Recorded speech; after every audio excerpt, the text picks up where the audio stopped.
Kolkata night Riders आज थोड़े से संकट में तो आ सकते हैं क्योंकि इनका सेटल्ड कॉम्बिनेशन बिगड़ चुका है। टॉप ऑर्डर में फिल सॉल्ट अभी है नहीं, उनके जगह गुरबाज खेलेंगे। गुरबाज क्या फिल सॉल्ट वाले परफॉर्मेंस को रेप्लिकेट कर पाएंगे? बहुत बड़ा सवाल है ये। अच्छा शुरुआत ना मिला। मिडिल ओवर्स में श्रेयस अय्यर, नीतीश राणा जो खुद सिर्फ 2 ही मैचेस खेले हैं इस साल आईपीएल में, फंसा सकते हैं सनराइजर्स। तो मैचअप्स, पिच का बिहेवियर, सब कुछ हम बात करेंगे इस वीडियो के अंदर। पहले हम लास्ट हिट टू हिट देख लेते हैं। कोलकाता ने 208 किया, हैदराबाद ने 204 किया। सिर्फ 4 रन के मार्जिन से कोलकाता जीता था ये मैच, नहीं तो हैदराबाद भी जीत सकता था। दोनों का ही 7-7 विकेट गिरा था। अब कोलकाता की तरफ से टॉप ऑर्डर में फिल सॉल्ट चले थे, आज नहीं है। नारायण तो रन आउट हो गए थे। वेंकटेश अय्यर 7 रन बना के नटराजन के सामने आउट हो गए। नटराजन कैसे बॉलर है? Left arm pacer. तो लेफ्ट आर्म पेसर के सामने वेंकटेश अय्यर का वैसे भी दिक्कत रहा है, मैं मैचअप में आपको दिखाऊंगा अलग से। श्रेयस अय्यर नटराजन के सामने ये सॉफ्ट डिसमिसल था। अगर आप मैच देखे होंगे वो वाला, या फिर अभी जाके हाईलाइट्स चेक करेंगे आपको पता चलेगा, बहुत ही सॉफ्ट डिसमिसल था, आउट नहीं होने चाहिए थे। बाकी नीतीश राणा भी नहीं चले। फिर रमनदीप, रसल एंड रिंकू के बदौलत ये 200 के ऊपर गए थे, राइट। बॉलिंग फर्स्ट करते हुए नटराजन को 3 विकेट मिला, मार्कंडे को 2 विकेट जो आज बिल्कुल खेल सकते हैं, एंड कमिंस 1 विकेट निकाले थे। मार्को यानसन बहुत एक्सपेंसिव गए थे उस मैच में। इस मैच में क्या मार्को यानसन को मौका मिलेगा? देखते हैं। अब चेजिंग का बारी था सनराइजर्स हैदराबाद का। टॉप ऑर्डर में अच्छा स्टार्ट मिला था। अभिषेक शर्मा रसल के सामने चलते बने 32 बना के, त्रिपाठी नारायण के सामने चलते बने 20 रन बना के। बाकी क्लासन लास्ट में जाके ऐसा लग रहा था कि यही मैच को जिता देंगे। इनका हिट टू हिट में नंबर्स भी काफ़ी अच्छे हैं कोलकाता नाइट राइडर्स के सामने, ध्यान दीजिएगा। बाकी बॉलिंग से देख लेंगे तो हर्षित राणा 8.2 के इकोनॉमी से 3 विकेट निकाले थे, और नारायण 4.8 के इकोनॉमी से 1 विकेट निकाले। रसल का 2 विकेट था उस मैच में। हालांकि मिचेल स्टार्क काफ़ी एक्सपेंसिव गए थे, काफ़ी आलोचना भी हुआ था इनको लेके, एंड वरुण को भी काफ़ी मार पड़ा था। स्पेशली हेनरी क्लासन बहुत ज़्यादा अटैक किए थे वरुण चक्रवर्ती को। अच्छा, वेन्यू के बारे में बात करेंगे। नरेंद्र मोदी स्टेडियम अहमदाबाद में ये मुकाबला खेला जाएगा। बैटिंग फर्स्ट करते हुए 35 टाइम्स टीम्स जीते हैं, एंड बैटिंग सेकंड मतलब चेजिंग साइड 29 टाइम्स जीते हैं। केकेआर 5 मैचेस खेले हैं, 2 जीते हैं, 3 हारे हैं। हैदराबाद 3 मुकाबला खेले हैं, 1 जीते हैं, 2 हारे हैं। अच्छा, रीसेंट मैचेस कौन से खेले गए हैं? अब देखो, इस वेन्यू पे ना इस साल आईपीएल के 6 मैचेस खेले गए हैं, जिनमें से 4 बार बैटिंग सेकंड मतलब चेजिंग साइड जीता है। तो आज भी अगर कैप्टन टॉस जीत के बोले बैटिंग सेकंड करना है, मुझे तो ज़्यादा ताज्जुब नहीं होगा। सेकंड इनिंग में ड्यू भी आता है, ध्यान दीजिएगा। अब यहाँ पे गुजरात टाइटंस एंड सीएसके के बीच में जो लास्ट मुकाबला खेला गया था, आपको याद होगा, शुभमन गिल एंड साई सुदर्शन दोनों ने ओपन किया था। गुजरात टाइटंस के तरफ से दोनों ने ही शतक किया था, ठीक है। और सीएसके भी 196 तक तो पहुंच ही गया था। शुरुआत में ना सेकेंड इनिंग के अंदर अर्ली स्विंग देखने को मिला था, एंड उसके बदौलत शुरुआत में ऋतुराज गायकवाड़, रचिन रविंद्र एंड अजिंक्य रहाणे जल्दी चलता बने थे, ठीक है। पेसर्स 7 विकेट निकाले थे, जिनमें से 5 विकेट सेकेंड इनिंग में पेसर्स को मिले थे, और स्पिनर 2 विकेट निकाले थे पूरे मैच में, ठीक है। अब उसके पहले देख लीजिए, आरसीबी काफ़ी कंफर्टेबली 206 का जो टारगेट था उन्होंने चेस कर दिया। पेसर को 1 ही विकेट मिला था, स्पिनर को 3 विकेट। काफ़ी हाई स्कोरिंग मैचेस इस साल यहाँ पे देखने को मिले हैं। एक्सेप्शन केस भी है जहाँ पे 89 पे यहाँ पे गुजरात ऑल आउट हो गया, दिल्ली 1 साइडेड मैच को जीत गया था। यहाँ पे गुजरात टाइटंस पंजाब किंग्स के बीच में नाइट का मुकाबला था। 200 का टारगेट था और पंजाब ने टारगेट को चेस कर लिया, तो 2 बार यहाँ पे 200 चेस हुआ है, जैसे कि आप देख सकते हैं। पेसर्स यहाँ पे 7 विकेट, स्पिनर 4 विकेट। यहाँ पे 168 का टारगेट सिर्फ 3 विकेट के नुकसान पे चेस डाउन हो गया। पेसर को 6 विकेट मिला था, स्पिनर को 4 विकेट। उसके पहले ये भी क्लोज गया था, 169 का टारगेट था, 162 तक गए थे। 7 रन या 6 रन के मार्जिन से गुजरात बैटिंग फर्स्ट करते हुए जीत गया था, नहीं तो ये भी चेस हो जाना चाहिए था। ओवरऑल लास्ट 10 मैचेस में पेसर को फर्स्ट इनिंग में 38 विकेट्स, सेकेंड इनिंग में 46 विकेट, टोटल 84 विकेट्स मिले। स्पिनर को फर्स्ट इनिंग में 11, सेकेंड इनिंग में 16, टोटल 27 विकेट। तो पेसर्स ज़्यादा डोमिनेट करते हैं इस वेन्यू पे, एंड जो पेस बॉलिंग ऑलराउंडर्स हैं ना एंड बैटर्स, उनके ऊपर आपको ज़्यादा रिलाई करना है फैंटेसी कॉम्बिनेशन के अंदर। दोस्तों, आपको खजाना चाहिए, खजाना। आप अपने मोबाइल स्क्रीन के ऊपर ऑलरेडी खजाना के तरफ अभी देख रहे हैं। कैसे? Real 11 application. डिस्क्रिप्शन में लिंक है, यहाँ पे हमारा गिव अवे भी चल रहा है। वैसे सब कुछ मैं आपको बताऊंगा, हवाबाजी नहीं है, हवा में तीर नहीं मार रहा, मैं आपको रीजंस दूंगा, कारण बताऊंगा मैं आपको। यहाँ पे आप Mumbai Indians and Lucknow super giants वाले मैच में क्लिक करेंगे। पहले तो आप एंट्री फीस देख लीजिए, काफ़ी एंट्री फीस कम है बाकी एप्लीकेशंस के मुकाबले, और जीएसटी वगैरह भी नहीं लगता, पहला बात। दूसरा, यहाँ पे सिर्फ वो 11 प्लेयर ले लो, कॉम्बिनेशन बना लो, कॉन्टेस्ट ज्वाइन कर लो डेडलाइन के पहले, फिर कुछ ना करो, वो वाला सीन नहीं है। यहाँ पे आप लाइव फैंटेसी भी खेल सकते हैं, मतलब मैच चल रहा है, मैच शुरू हो चुका है, फिर भी आप फैंटेसी खेल रहे हैं, 5-5 ओवर्स का फैंटेसी। पहला फर्स्ट इनिंग चल रहा है ना, मैच शुरू हुआ, पहले ओवर से 5वें ओवर तक ये वाला फैंटेसी आप खेलिए। 5वें ओवर तक कैसा क्या हो सकता है, उस प्रेडिक्शन के चलते आप अपना कॉम्बिनेशन बनाएंगे 5-6 प्लेयर्स का, एक टीम बनाएंगे अपना और कॉन्टेस्ट ज्वाइन कर लेंगे। फिर 5 ओवर खत्म हो गया, 6वें ओवर से 10वें ओवर तक कैसा क्या हो सकता है उसके रिगार्डिंग भी आप प्रेडिक्शन करेंगे, एंड फिर 10वें ओवर तक एक फैंटेसी खेलेंगे। ऐसे करके ना, जब फर्स्ट इनिंग के 20 ओवर खत्म होंगे, आप 4 बार फैंटेसी ऑलरेडी खेल चुके होंगे और 4 बार जीत चुके होंगे। फिर सेकेंड इनिंग शुरू होगा, वहां पे भी 4 बार अलग अलग 5-5 ओवर्स के गैप में आप फैंटेसी खेल सकते हैं, मतलब मैच लाइव देख रहे हैं और खेल रहे हैं, इसको बोलते हैं लाइव फैंटेसी। एमबीपी फैंटेसी, जहां पे ये 5-5 प्लेयर्स का ग्रुप अलग अलग दिया होता है, इस ग्रुप से कौन सा प्लेयर हाईएस्ट पॉइंट देगा, इस ग्रुप से कौन सा प्लेयर हाईएस्ट पॉइंट देगा, सिर्फ ये आपको बताना है और उस प्लेयर को चूज करके कॉन्टेस्ट ज्वाइन कर लेना है। सिर्फ एक प्लेयर आपका विनिंग या लूजिंग डिसाइड कर देगा। फिर ओपिनियन फैंटेसी, जहां पे आपको टीम चूज करना होता है या फिर अपना ओपिनियन देना होता है। Team winning the toss will choose to bat. आपको क्या लगता है, टॉस जीत के कैप्टन आज बैटिंग फर्स्ट लेंगे या बॉलिंग फर्स्ट लेंगे, उस हिसाब से आपको येस या नो करके आपका इन्वेस्टमेंट कर लेना है। कौन जीतेगा आज, आपको क्या लगता है, आपको उस हिसाब से ना कॉन्टेस्ट ज्वाइन कर लेना है। यहाँ पे प्रो प्ले फैंटेसी भी मिलता है। प्रो प्ले फैंटेसी भी ऑलमोस्ट ट्रेडिंग की तरह है, बट प्रो प्ले में आप एक बार घुस गए उस टीम के साथ, फिर अब निकल नहीं सकते। ट्रेडिंग में वो चीज़ नहीं है, आपको लग रहा है कि नहीं ये मैच फंसने वाला है, शायद मुंबई नहीं जीतेगा, मुझे अभी मुंबई की तरफ से निकल आना चाहिए, क्योंकि आपने पहले मुंबई के तरफ से शेयर्स खरीदे थे, फिर आप निकल भी आ सकते हैं। ये है ट्रेडिंग का फ़ायदा। प्रो प्ले में अगर आप घुस गए ना किसी टीम के साथ, मतलब किसी टीम के शेयर बाई कर लिए, तो आप मैच का जब तक रिजल्ट अनाउंस नहीं होता तब तक आप कुछ नहीं कर सकते। तो मैं ट्रेडिंग ज़रूर करता हूँ, प्रो प्ले करूँ या ना करूँ, बहुत श्योर मैं होता हूँ किसी टीम के ऊपर तो ही मैं प्रो प्ले खेलता हूँ, नहीं तो ट्रेडिंग तो मैं बिल्कुल खेलता हूँ। डिस्क्रिप्शन में लिंक है, गिव अवे भी यहाँ पे चला। अच्छा, गिव अवे के बारे में बता देता हूँ। अच्छा, ये है हमारा गिव अवे, लगे हाथ में अपना टेलीग्राम चैनल भी दिखा देता हूँ। 10 रॉयल एनफील्ड बाइक्स आपको इस साल आईपीएल 2024 में हमारे तरफ से मिल रहा है। आपको बस इतना करना है, डिस्क्रिप्शन में दिए गए लिंक से रियल 11 को डाउनलोड करना है, इंस्टॉल करना है, साइन अप करना है, और आईपीएल 2024 में जितना ज़्यादा हो सके आपको डिपॉजिट करना है। जितना ज़्यादा बंदा डिपॉजिट करेगा उतना टॉप 10 के लिस्ट में आ जाएगा और उनको royal Enfield Hunter bike at the end of IPL 2024 मिल जाएगा। तो डिस्क्रिप्शन में लिंक है, ज़रूर से जाइए और ज्वाइन कर लीजिए। अब पावर प्ले स्टडी करेंगे। देखो, इस साल 6 मैचेस खेले गए हैं इस वेन्यू पे, और यहाँ पे 4 + 1 5 6 7 8 विकेट फर्स्ट इनिंग में गिरा है, मतलब मैच बिल्कुल शुरू हो रहा है 1 ओवर से 6ठे ओवर के बीच में। और सेकेंड इनिंग में 3 2 5 6 4 10 12 13 विकेट सेकेंड इनिंग में 6 मैचेस के अंदर गिरे हैं। तो सेकेंड इनिंग में अंडर लाइट्स बॉल थोड़ा सा ज़्यादा मूवमेंट करता है, and 2 wicket on an average आप मान के चलो कि सेकेंड इनिंग के अंदर पहले 6 ओवर्स में गिरने चाहिए।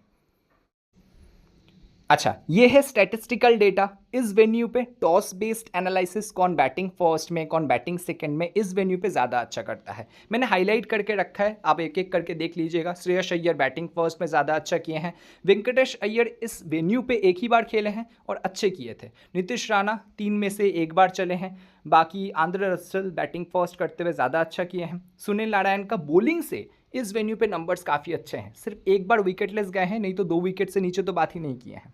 ठीक है, मिचेल स्टार्क 1 ही बार बॉलिंग किए थे, 3 विकेट निकाले थे। वरुण का बहुत इंप्रेसिव नंबर्स तो नहीं है इस वेन्यू पे, तो वरुण को अगर आप छोड़ के मिचेल स्टार्क को लेंगे बहुत ज़्यादा दिक्कत नहीं है मुझे, क्योंकि वरुण अगर क्लासन के सामने फिर से आ गए तो क्लासन इनको फिर से धो देंगे पिछले हिट टू हिट की तरह।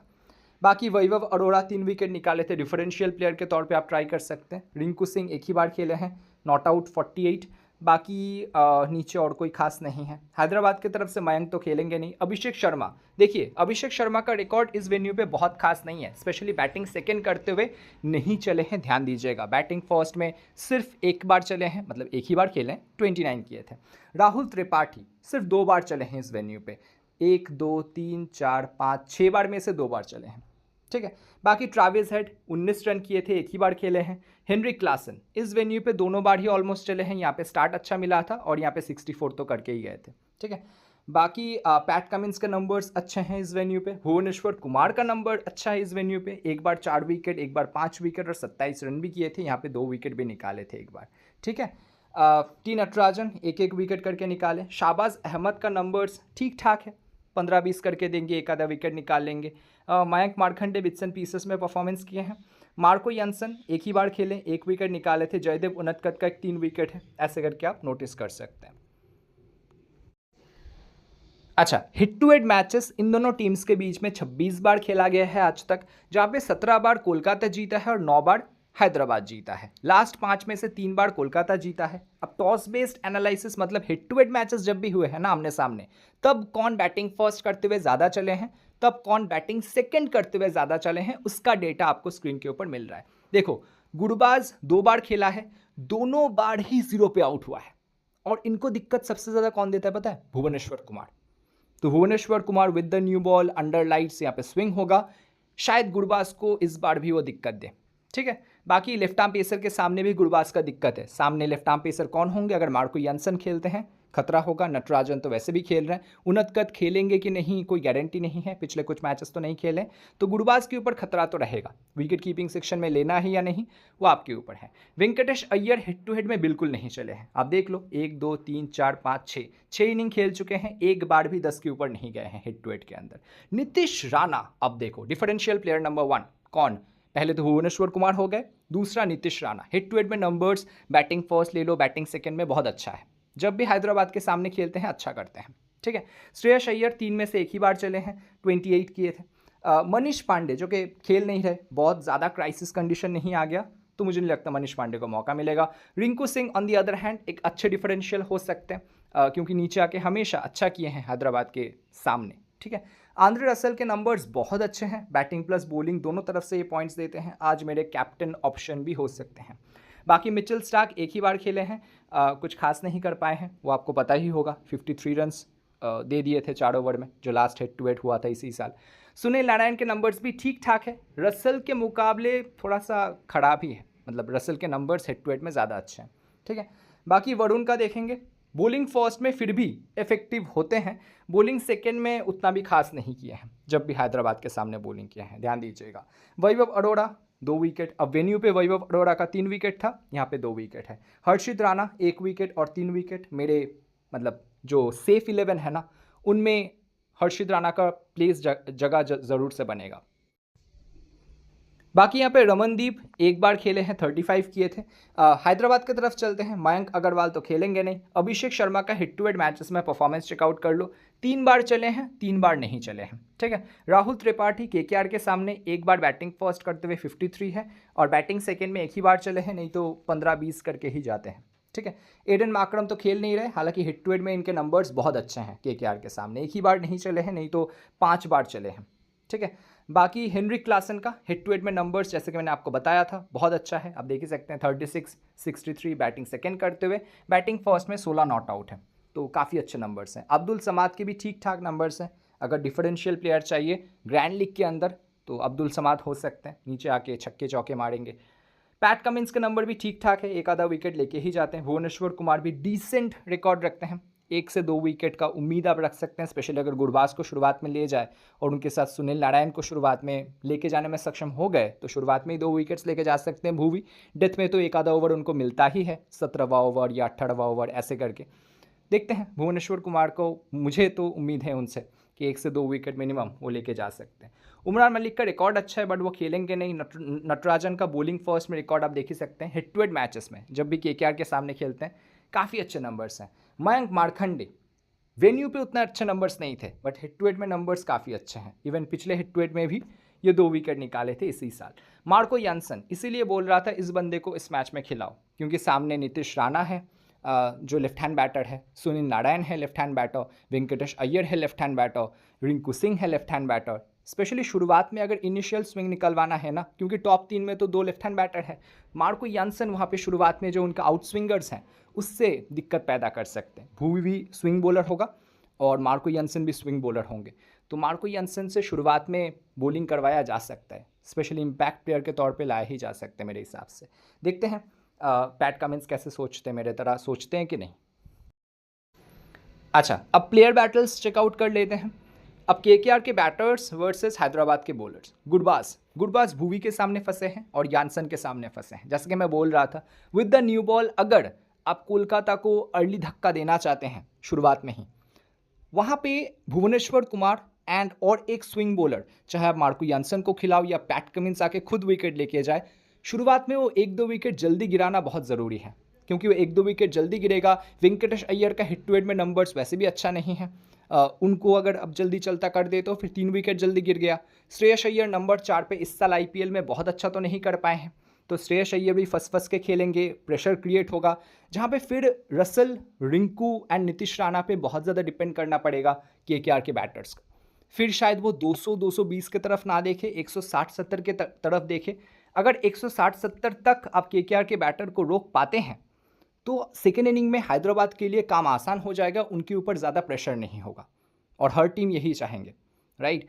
तो मेरे लिए स्ट्रैटेजी बहुत सिंपल है। शुरुआत में Bhuvneshwar Kumar, Marco Jansen, Pat Cummins 2-3 wicket जल्दी निकाल ले, स्पेशली गुरबाज, सुनील नारायण एंड वेंकटेश अय्यर का बहुत इंपॉर्टेंट हो जाएगा कि मिडिल ऑर्डर के जो बैटर्स हैं ना कोलकाता का, उनको आप एक्सपोज करो। तो गुरबाज का मैचअप आपने देख ही लिया। श्रेयस अय्यर, अब देखो, मारखंडे के सामने 4 बॉल में 1 बार, सुंदर के सामने 24 बॉल में 2 बार। सुंदर भी आज खेल सकते हैं वैसे, क्योंकि सामने 3 से 4 तो लेफ्ट हैंड बैटर हैं। हालांकि पिच में स्पिनर्स के लिए बहुत ज़्यादा मदद मुझे नहीं दिखा है, इवन पिछले मैच में भी GT वर्सेस CSK, वहाँ पे बहुत ज़्यादा स्पिनर्स के लिए मदद नहीं था। देखते हैं सुंदर को पैट कमिंस का मौका देंगे। मुझे नहीं लगता एक सेटल्ड कॉम्बिनेशन को पैट कमिंस छेड़ेंगे, स्पेशली क्वालिफायर 1 में आके, यू नेवर नो। उनतकत के सामने भी 15 बॉल में 2 बार, और शाहबाज अहमद ये तो खेल ही रहे हैं ना, 6 बॉल में 2 बार आउट हो चुके हैं श्रेयस अय्यर इनके सामने। भुवी के सामने 49 बॉल में 3 बार आउट हो चुके हैं, तो श्रेयस अय्यर के भी मैचअप्स बहुत खास तो नहीं हैं। वेंकटेश अय्यर, मैंने आपको बताया था, लेफ्ट आर्म पेसर के सामने फंसते हैं। नटराजन के सामने 7 बॉल में 2 बार, यान्सन के सामने 18 बॉल में सिर्फ 14 रन और 3 बार। नंबर 3 पे बैटिंग कर रहे हैं। अगर आप गुरबाज को आउट कर देते हैं भुवनेश्वर कुमार और वेंकटेश अय्यर को लेके चले जाते हैं यहाँ पे यान्सन या फिर भुवनेश्वर कुमार कोई भी एक, या नटराजन, ठीक है, तो प्रेशर क्रिएट होगा कोलकाता के मिडिल ऑर्डर के बैटर्स पे, जहाँ पे श्रेयस अय्यर, नीतीश राणा, आंद्रे रसल ये थोड़ा बहुत प्रेशर में आएंगे, ठीक है। नीतीश राणा का मैचअप नटराजन के सामने बहुत खास तो नहीं है, क्योंकि 8 ओवर खेले हैं नटराजन का और 77 रन्स किए हैं, बहुत ख़राब नहीं खेले, हालांकि 3 बार विकेट दिए हैं। भुवनेश्वर कुमार को भी ठीक खेले हैं, 36 बॉल्स में 2 बार आउट हुए हैं, मतलब हर 18 बॉल में 1 बार भुवी इनको आउट करता है। सुंदर के सामने फंसते हैं, बट अगर आप ध्यान से देखेंगे ना, जो SRH का प्लेइंग 11 है, वहाँ पे कोई राइट आर्म ऑफ स्पिनर आपको नहीं दिखेगा। सुंदर तो खेल नहीं रहे, तो इसीलिए नीतीश राणा को बहुत ज़्यादा दिक्कत तो नहीं होना चाहिए।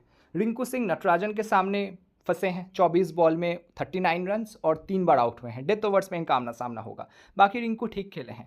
आंद्रे रसल मारखंडे के सामने फंसे हैं, 22 बॉल में 32 रन्स, 2 बार आउट हुए हैं, और भुवनेश्वर कुमार के सामने 43 बॉल में 106 रन, मतलब ऑलमोस्ट 250 के करीब स्ट्राइक रेट, और 2 बार आउट हुए हैं सिर्फ। तो आंद्रे रसल, रिंकू ये ठीक खेले हैं बाकी बॉलर्स को, ठीक है। नारायण, अब नारायण का देखो, भुवनेश्वर कुमार के सामने 30 बॉल में सिर्फ 32 रन, 2 बार आउट हुए हैं। शुरुआत में अर्ली स्विंग दिक्कत हो सकता है। यान्सन के सामने 4 बॉल में 2 विकेट, इसीलिए बोल रहा हूँ मार्को यान्सन को इस मैच में खेलना चाहिए मेरे हिसाब से। देखते हैं पैट कमिंस कैसे सोचते हैं। फारूकी तो खेल नहीं रहे, बाकी उनतकत के सामने भी 22 बॉल में 3 बार आउट हो चुके हैं सुनील नारायण, ध्यान दीजिएगा। मनीष पांडे 4 बार आउट हो चुके हैं भुवनेश्वर कुमार के सामने, हालांकि ये खेलेंगे नहीं। उनतकत के सामने भी 43 बॉल्स में 3 बार आउट हो चुके हैं, ठीक है। रमनदीप का बहुत खास मैचअप नहीं है। SRH के बैटर्स की तरफ आ जाते हैं। मयंक अग्रवाल खेलेंगे नहीं, ट्रेविस हेड का मैचअप नहीं है। राहुल त्रिपाठी रसल के सामने 23 बॉल में 4 बार आउट हो चुके हैं, ध्यान दीजिएगा।